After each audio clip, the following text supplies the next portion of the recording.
And they said, we're going to connect you to Dave Toycen, who was the president of World Vision at that time. And Dave called me and said, what is it that you need to know that will make you feel comfortable to come with us? Because this is going to be life-changing for you, Susan. And I said, okay. He said, okay. I said, I'm coming.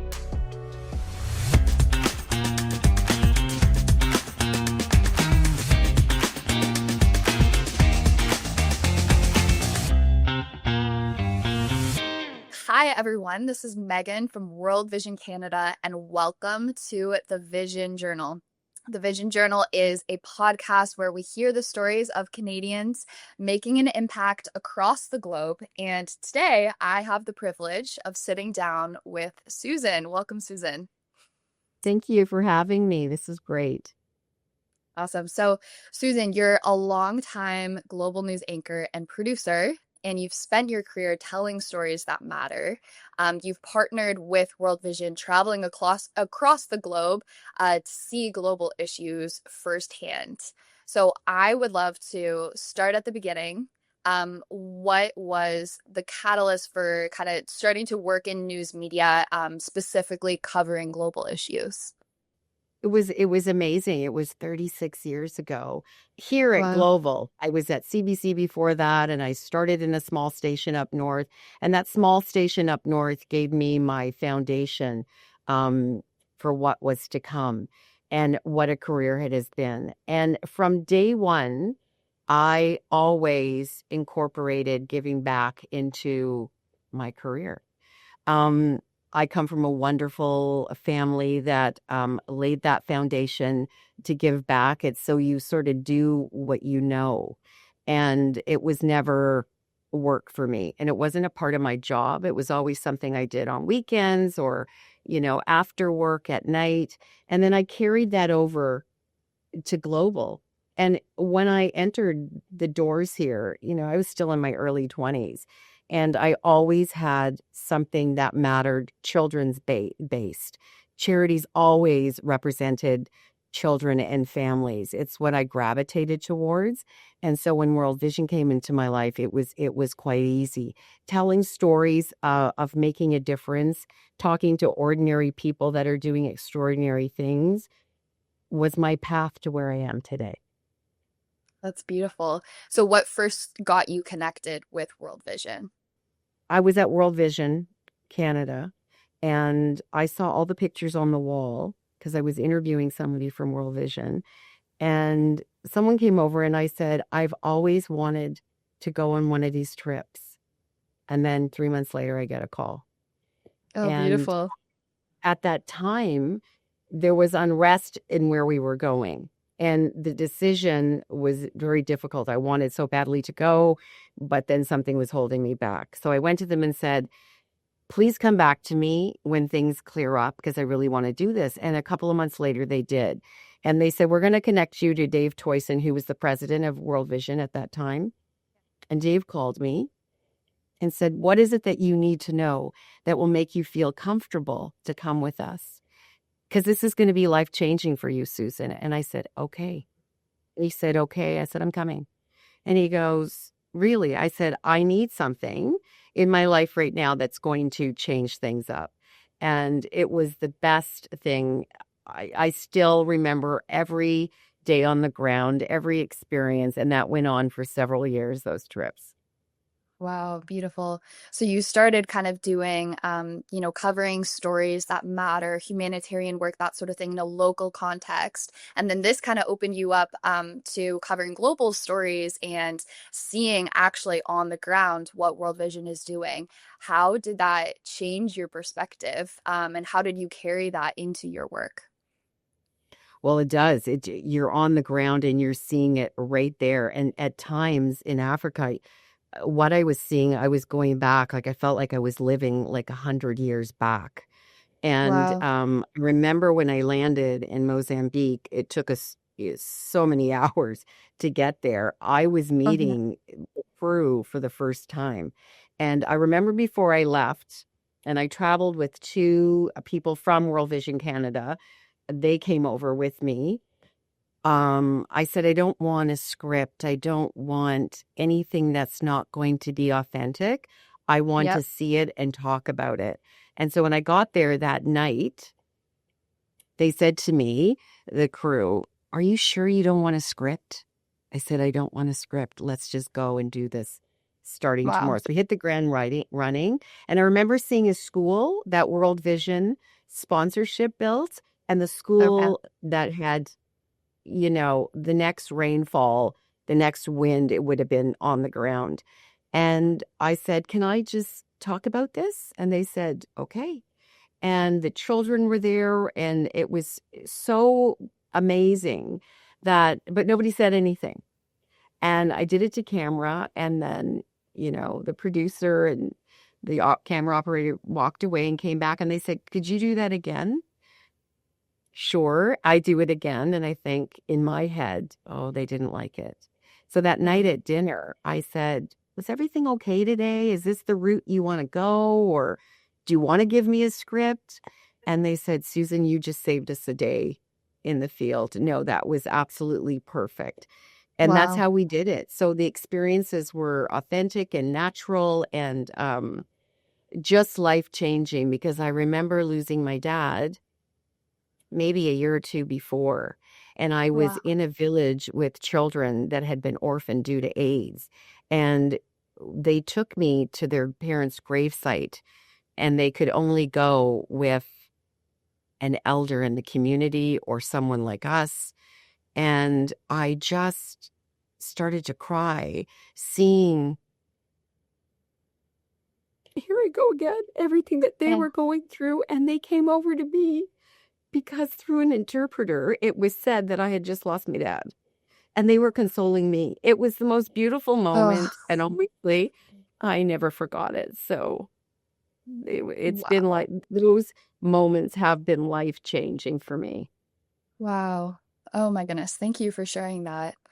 Yeah.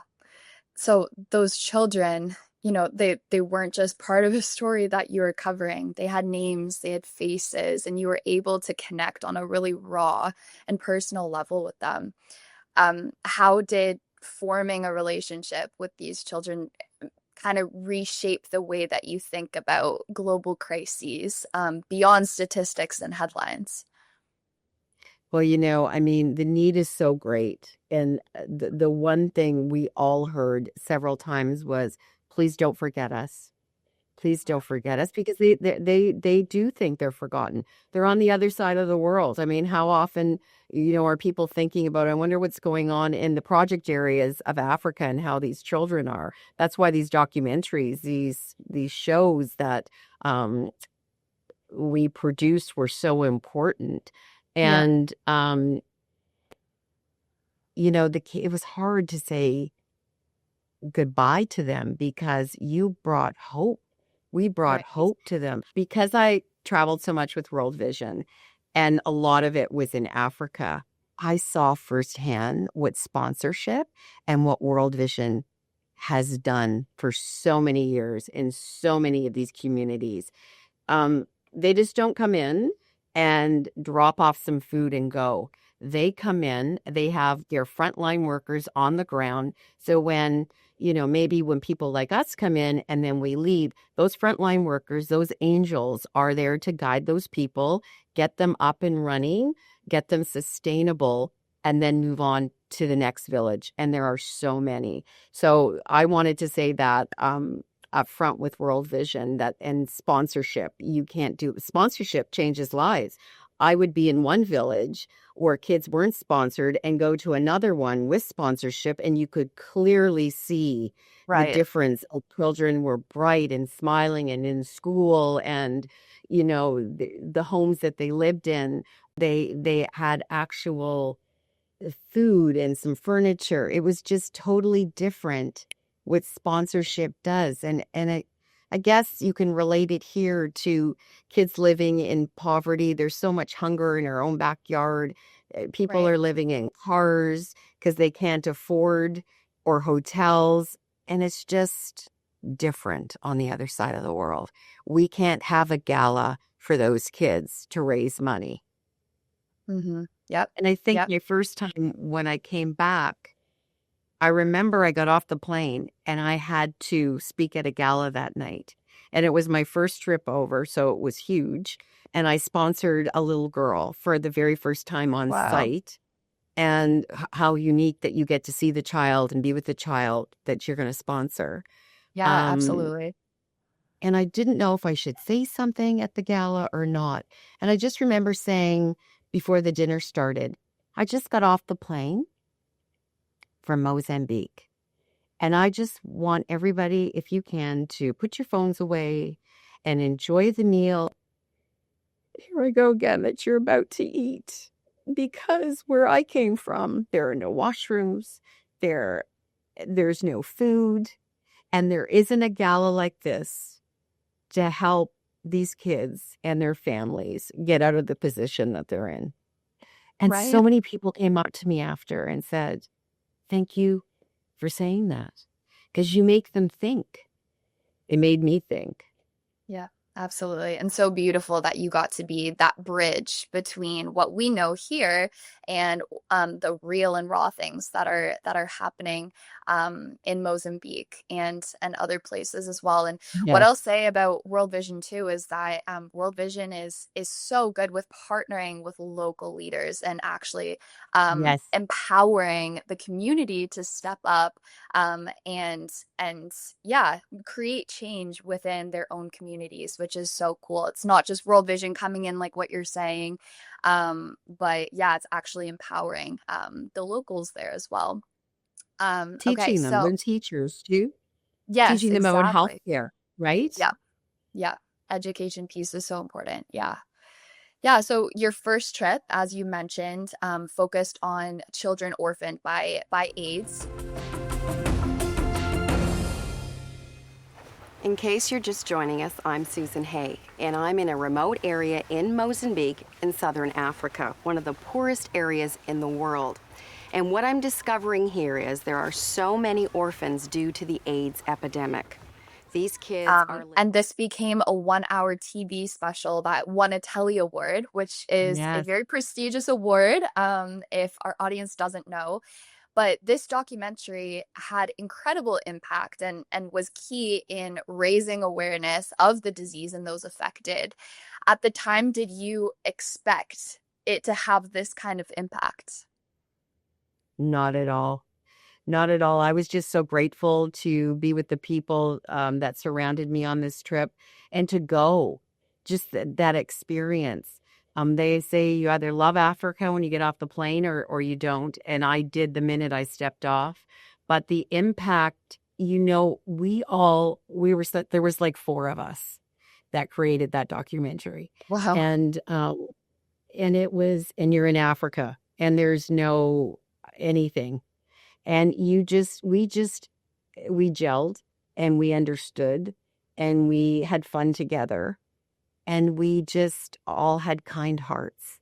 And that's what I think brought this together. And it translated with the kids Right. um, that we were with. I mean, it's hard to see, you might go to one project area and you go to a location where a brother and sister are living, and they are 10 and 14, and you spend the day with them.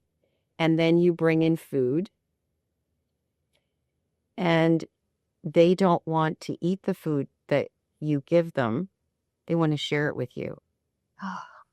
And then they want to share it with everybody in their little village. Yeah. And what we saw was they were giving us plates of food, and we're like, no, no, no, this is for you. And they would take a bag of chips, and they would take one chip and they would break it up. And then they would call all the other kids. They were coming out of their huts and they were all orphaned. Yeah. It was Wow. amazing. Oh, that's beautiful. I'm just reflecting on a story I had very similar on a trip that I went on. And yeah, there was food being handed out, and one of the little girls, she must have been maybe 4. And she got her little package, and then I didn't see her for a little bit. And then I was just kind of looking around for her on my own. And I saw her sitting on like a stump or something, and she was breaking, like what you're saying, pieces off of her food. And she had maybe 8 or 10 little tiny babies, and she was just feeding them all at 4 years old. It's just mind blowing. Was It's so absolutely grown up. incredible. Yeah, And the girls in Africa are the first ones to be pulled out of school. right, They're the ones that take care of the family, the right. household. And it's sad that school over there is so highly regarded. Like, you go to a school and you could hear a pin drop.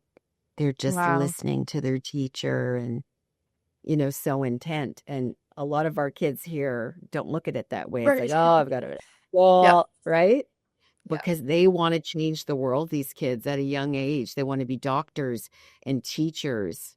Yeah. It's really hard to say goodbye when you Right. do go. Yeah. Yeah, a lot of So, tears. oh, I'm sure. Yeah. Yeah. What did experiencing World Vision on the ground teach you about what real change actually looks like versus maybe you had a different idea before you went on these trips? I don't know what I thought before I went on well, all of these trips. I think there were four of them. Um, it's just that we need to look at the world differently. Mhm. And maybe today, when you watch the documentary, maybe today's not the day it'll touch your heart, but it will. And I remember when that documentary was released, some people would say, does the money really get there? Oh, what you're telling me, I don't know if I would ever go to Africa. And I would say those things. Well, maybe today's not the day that your heart will open. And it was amazing to me, but one day it will. But it was amazing to me that younger, like little kids, would ask me questions about the trip. And the Wow. kids, they felt. Some people are so blocked. I think that's what I learned when I came back. Not so much there because you're in it and you're helping and you're with the people that want to make a difference. Right. But when I came back, how I changed, from the moment you get off the plane, you hear people complaining and Right. they don't have a nun, and they need another dress and Yeah. whatever. And Yeah. you begin to realize that none of that's important, right? People are trying to survive. People are Right. dying, little kids, over things that are so commonly fixed here, Yeah. Yeah. like pneumonia, like a cold, like diarrhea, like all of that. Yeah. It's reverse culture shock, that experience. Yeah. It really is. And I think that's why when we come out of the project areas, we don't get right on the plane and come home. Right. There's a bit of a buffer where we all go and we spend a couple of days together to talk about our experiences. And just because of that, I mean, I remember one year I just got on the plane and it was hard when I got off Right. Yeah. because all hadn't released. Yeah, absolutely. Yeah, so what do you wish that the audience of your documentary or even our audience today listening to this podcast truly understands about children and families affected by AIDS that often get lost in the headlines? Often get lost in the headlines for sure. And that not everybody can travel like I did. I realize that. And I just want to make clear this was me volunteering. This wasn't, the Global Television Network sending me. This Right. was my vacation time. I don't even think they knew the first time when I went over. But I just want everybody to know that this is all over the world. It's not just in places that we hear about or can travel to. Yes, people go to Africa. They don't go to raw Africa. Right. And people are dying. AIDS is still really real over there. And they Hmm. don't have the means to, fix a lot of things. So we have Right. to open our eyes and our hearts. And if you ever can sponsor a child, what it will do to you is life-changing. All of that has made me a better person. You know, when people talk about my trips overseas and what I have done, it's just, I just didn't know what I was doing, but I did it from my heart. And I think if you can have that experience, if I can share those stories with people, and I know people, you know, in my life and even strangers who know that I've done these trips, they really want to hear about it.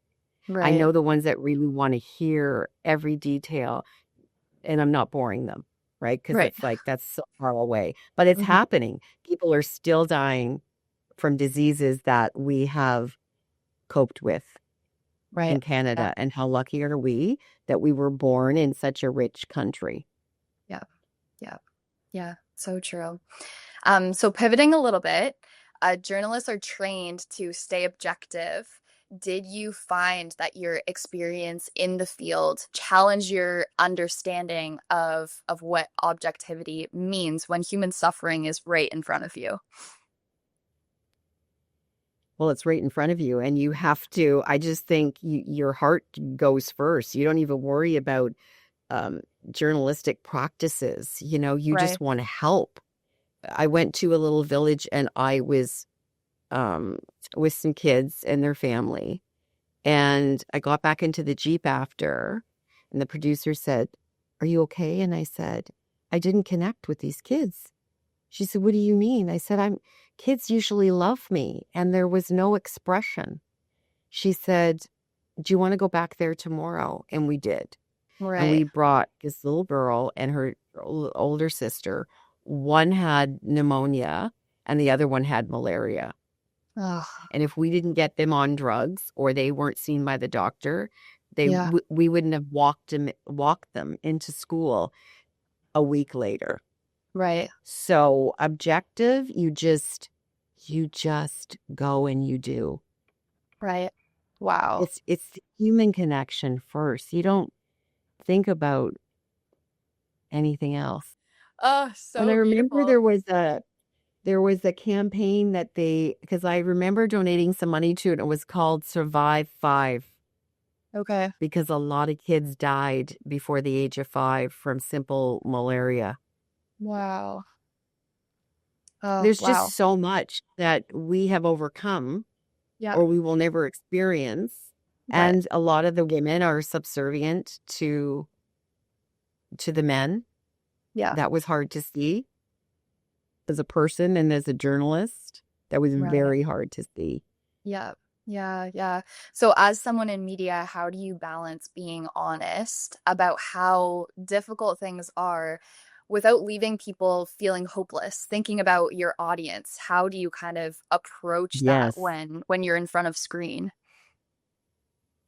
And you're honest in the situation, you know, you're very honest in the situation, but that's not what it was about. It was about telling the stories of Right. the need to get these kids sponsored and what sponsorship does. Because I think people really want to know, is their money going to get there or is it Yeah. going to a corporation? Right. And that's why I said off the top of this that for me anyway, firsthand, I saw what was going on because I was there. Not Yeah. once, twice, 4 times. Hmm. And I saw the angels in the field. We Right. worked with them. So that was really important to me. And people want to know that their money is, if they're going to sponsor this child, and they want to hear from the child. And it was Right. so funny. I went over there and I sponsored a little girl. And, you know, every now and again I'd get a letter and I would send, you know, letters back and going, "It's Yeah. me. Remember I was Yeah. there." Yeah. And because we on the documentary, I say through an interpreter to this little girl, "I'm going to sponsor you. I'm going to take care of you," till she was 18, right?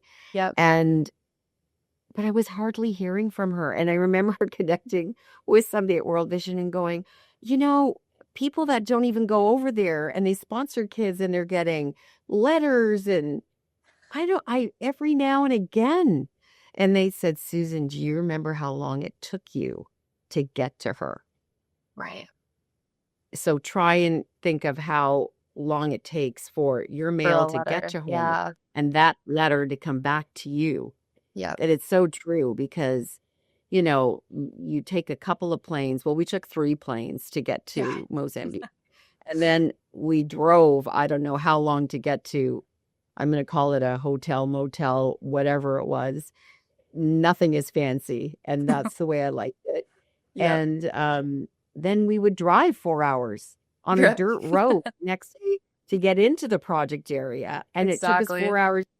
I mean, it was just unbelievable. So when I Mhm. thought of it like that, I thought, yeah, because I'm like, please don't forget me. Right, right. Like, I guess I can be a little bit more patient. Yeah. Yeah, Yeah. exactly. Yeah, yeah, that's a very helpful perspective too for folks listening. Just being like, okay, how like what is that process for my letter to get to me? It's incredible. Okay, But we so had to as change people's perspective, yeah, on right, Africa itself. You're not going there.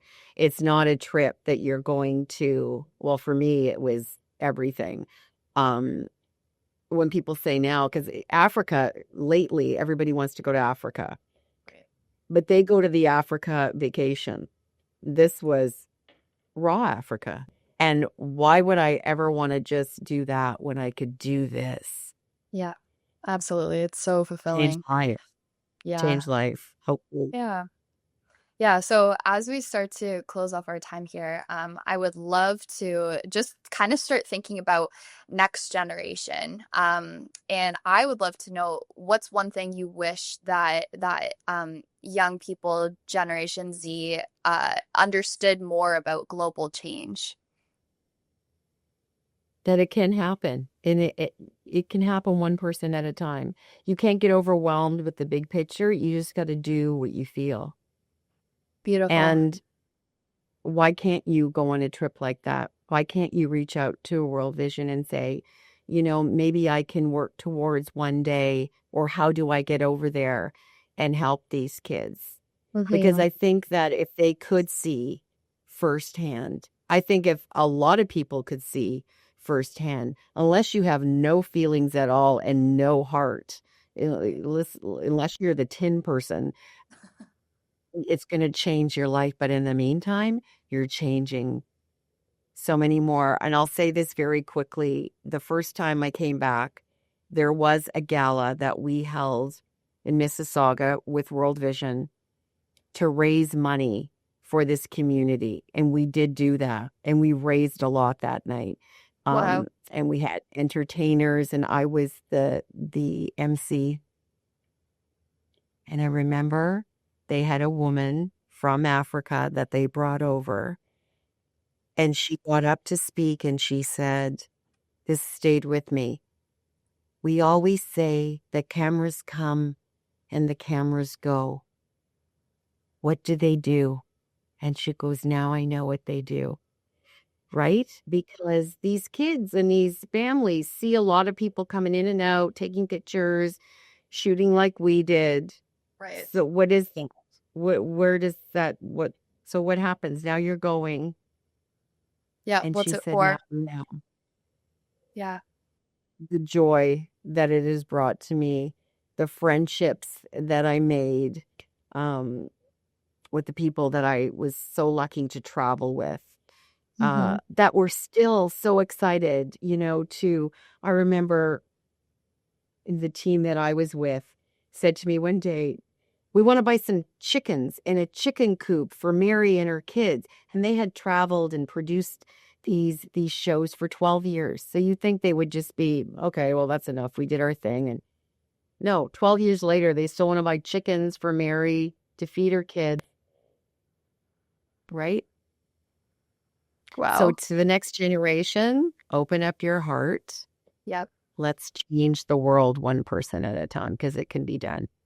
Yeah, so beautiful. So, yeah, just leading on that, what advice would you give to Gen Z who are looking to make a difference, who want to kind of take that first step? What advice would you give to them? What are maybe a couple of things that they can kind of dive into to get started, to make a change? Maybe start here and see. what you gravitate towards in terms of a charity. Right. Yeah, just dive right in, understand, educate yourself, and then, yeah, start volunteering. I love that advice. And That's do great. it. Yeah. Everybody wants to travel. Everybody wants to travel. More people than ever before in the last 10 years are traveling everywhere. And they want to go to these places that nobody's been to, these destinations. But if you really want to be with the people and learn, then you've got to go deep. Yeah. I mean, hey, yeah, who doesn't want to sit on the beach? Right. You know, but this is so much more. It's life-changing. Yeah. It was for me. It shaped me. Wow. So beautiful.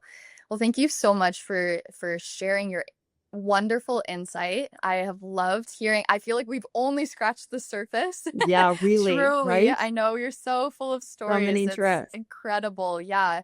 I have one last question for you. More of a Yes. fun question, but if you were not a journalist, what would you be doing? I wanted to work with kids before being Okay. a journalist. And I thought I was going to be, I was getting into early childhood education. And Okay. just by a fluke, I took a summer job at a television station in Sudbury. And here I am today. Wow. And that was meant to be, right? But I always wanted to work with kids, which is why all of my charities were children based. And this was so natural um, for me. But that's who I am. It's, you can't be you can't, and I've run into people saying, oh, I want to do what you did. I want to go to Africa and do what you did. But I know in my heart, why do you want to? Do you want? Right. I did things before the camera ever followed me. Yep. We did these trips before all of that. Yeah. And I think that's why that first trip that won the Telly resonated so deeply. And I Mm. remember Dave Toycen, he had a number, and I forget the number of kids that we sponsored because of that show. Wow. Oh, beautiful. Well, thank you, Susan. It was a pleasure, absolute pleasure to get to speak with you. And yeah, just I loved my time with you, and I Me too. The just memories were great. This is going to be a great part of my day because oh, we all get caught up in yep, work and running. This made me stop for 45 minutes and think about all of that. And that one phone call saying, what do you want to know? Because this is going to change your life. And right. it really has. And I think it got me so many things along the way. When I got the Order of Ontario and Dave Toycen wrote a letter of support, when I was up there receiving that, they talked about my work overseas Wow. and here at home. And I just thought, wow, who knew? Right. Oh, Who knew? that's wonderful. Yeah, and it's what life is all about, right? Like why we get so bogged down in just our day to day, like what you're saying, but yeah, what is the purpose? Like, are we living our life for ourselves, or are we actually sharing with other people? So, yeah, so beautiful. Thank you so much. Thank you for asking me.